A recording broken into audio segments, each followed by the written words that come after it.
Muli na namang namayagpag ang galing ng Pinoy sa idinaos na World Surfing League La Union International Pro. Katuwang naman sa kompetisyon ng Tourism Department na naniniwalang malaki ang maiambag ng sport na surfing sa turismo ng bansa. Yan ang ulat ni Rod Lagusad. Hiyawan, palakpakan at puno ng kasiyahan. Yan ang eksena matapos manalo ang ating kababayang si John Mark Marama Toko na tubong Siargao Island sa men's shortboard category ng 2024 World Surfing League La Union International Pro na ginawa sa Orbis Tondo, San Juan, La Union. Pagbalik pa lang niya sa Pangpang ay sinalubong na siya ng mga tao na masaya sa kanyang pagkapanalo. Agad siyang binuhat ng mga ito habang buhat din niya ang kanyang anak. Kasabay din ito ang pagwagayway ng bandila ng Pilipinas matapos manguna laban sa mga kalahok mula sa iba't ibang mga bansa. To be honest talaga, sobrang I didn't expect na I'm gonna win talaga dito because all the athletes is such a good surfer, like from Japan, Indonesia, like around the world. Grabe talaga. Like what I said also earlier, I can't really describe what I'm really feeling. It's like I'm so happy, I'm so stoked right now because literally everyone here right now, it's just like supporting me. I'm actually not doing it, this is for myself. I'm doing it for my family, to the Philippines.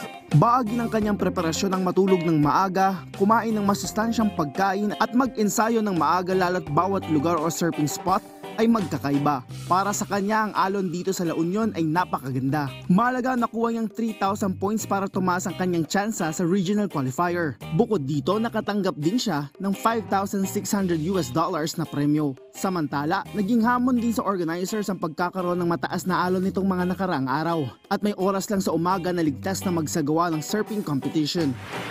After this event, we're really lucky to have 2 events back-to-back in the Philippines.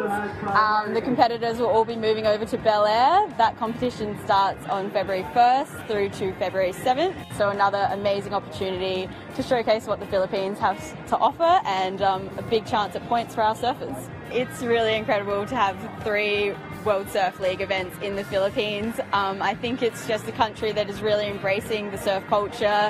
Sa kabuuan, 105 ang kalahok mula sa iba't ibang bansa sa kompetisyon kung saan kasama ang nasa 41 mga Pinoy. Katuwang ng World Surfing League ang United Philippine Surfing Association at maging ang Department of Tourism sa pagdadaos ng kompetisyon. Ito na ang pangalawang beses na idinaos ang kompetisyon sa La Union. Important itong event na to dahil it's a qualifying for the longboarders for one of the regional qualifiers for the World Longboard Tour. Shortboarding is an Olympic sport. Yung qualification kasi for the Olympics is medyo mahaba siya, pero this is the first step. Ang longboarding is ilalagay na nila hopefully sa 2028. Nagsisilbi din itong daan para sa regional qualifier at malaking bagay ito para sa Tourism Department lalo't nakikilala ang La Union bilang surfing destination sa bansa. To have a WSL, a World Surfing League dito, is ay malaking karangalan dahil nakakatulong ito sa mga businesses para kumita sila. Maraming mga turista na pwede bumisita dito, mga foreign, domestic. At the same time, may mga athletes tayo na nakaka-participate ngayon sa world qualifiers abroad because nagkakaroon sila ng tsansa na maipakita ang galing nila dito sa local area nila. Anya ang surfing ay isang sport na makakatulong sa ekonomiya ng bansa, kung saan malaki ang maitutulong ng turismo sa pag-angat ng ekonomiya ng isang lugar. Rod Lagusad para sa Bayan.